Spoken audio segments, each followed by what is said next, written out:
Hi, my name is Shauna Burnett. I'm currently attending Lock Haven University for the RN to BSN program. I will be presenting a teaching video on type 1 diabetes management, starting with the basics on how to set a new glucometer, take an accurate reading, follow the prescribed sliding scale, and site rotation.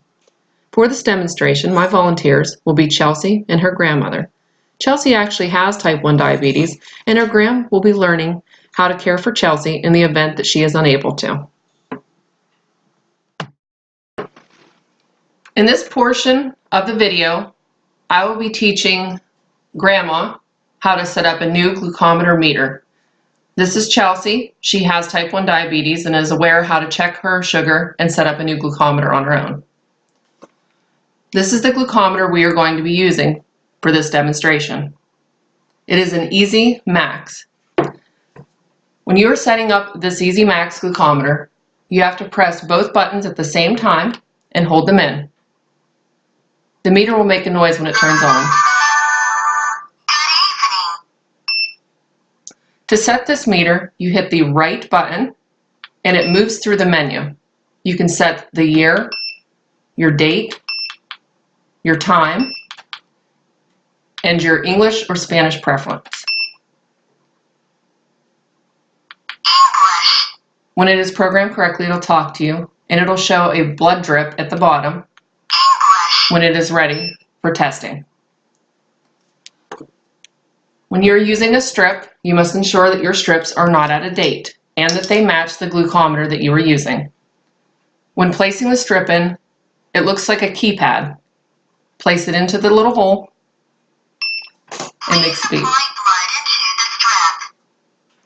The next portion of this video, I will have Grandma tell me in a teach-back method how to use this and how to program it. In this clip, Grandma will demonstrate that she understands my teaching on the glucometer meter to Chelsea. Okay, the glucometer meter, you turn it on, push both buttons. On the right-hand side, you get the date, time, and year. Then you put your blood strip in, which is this, and you're ready to take the blood.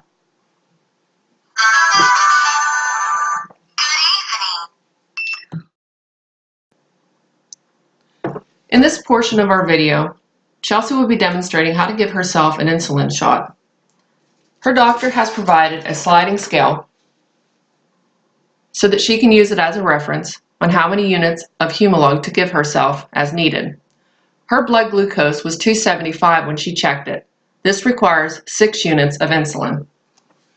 We will be using a Humalog pen for this demonstration.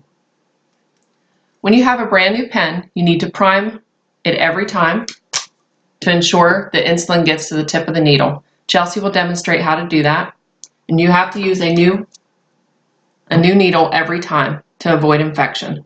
They come in these little packages. Chelsea will now demonstrate how to give herself a shot, and I will walk her through it as she is demonstrating. Right now, she is placing a new needle on the tip of her Humalog pen. In order to prime this, she will need to remove the cap and the little tip that covers the needle.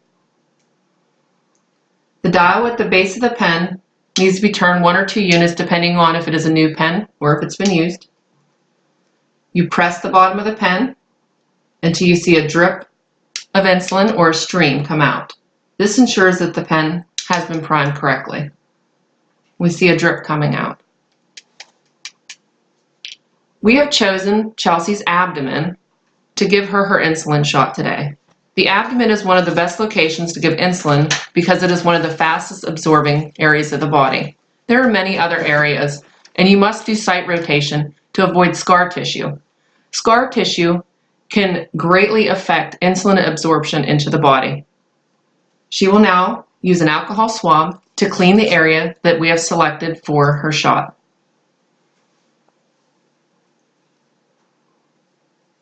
Ensuring that the area dries before you place the shot to avoid burning.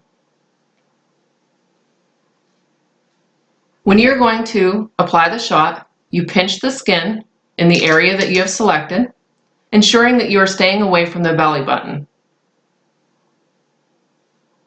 When you place the needle in with the selected units, press and hold. After you have placed all of the insulin from the pen as prescribed, hold the needle in place for 5 to 10 seconds to ensure that there is no leakage of the pen. Once this is complete, you can remove and dispose of the tip in a sharps container, or an empty pill bottle works just as well. Grandma is now going to do the teach back method to describe how to give Chelsea a shot. This is the insulin pen. This is the needle.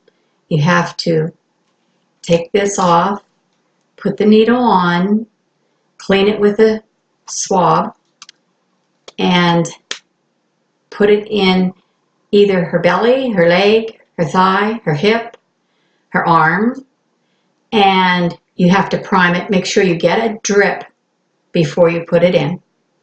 Then you insert it, hold it there for 5 seconds to make sure there's no leakage, and then pull it back out. Okay.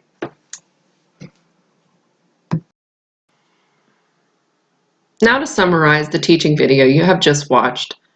We went over the basic setup of a glucometer, how to properly take a glucose reading, site rotation and its importance.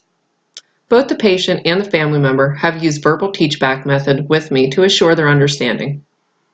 When diabetes is managed correctly and with the proper support, many complications such as diabetic ketoacidosis can be prevented. I hope this video has been informative and helpful to newly diagnosed diabetes patients and as a reinforcement tool to those who may have to care for a family or a loved one that has diabetes.